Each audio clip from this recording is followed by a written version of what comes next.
Hello everyone and welcome back to another video from Crazy Gamer. In this video, I'm going to show you how to turn off sounds on the Outlets Rush game. So let's get started right away. First of all, open up the Outlets Rush game on your device.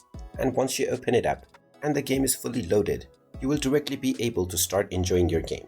Now, if you wish to turn off the sounds within the game, then tap on the settings button at the top left corner and this will open up the settings page. You will then see the sound as well as the music option. Tap on the button at the right side to turn these toggle off, and now the sounds will be turned off within your Outlets Rush game right away.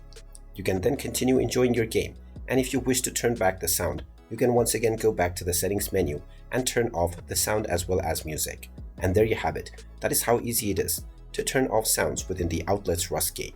If you find this video helpful, make sure you hit that like button and subscribe to our channel if you haven't done so already. Also ring that notification bell to never miss another update from us. Thank you for watching and I will see you again in the next video.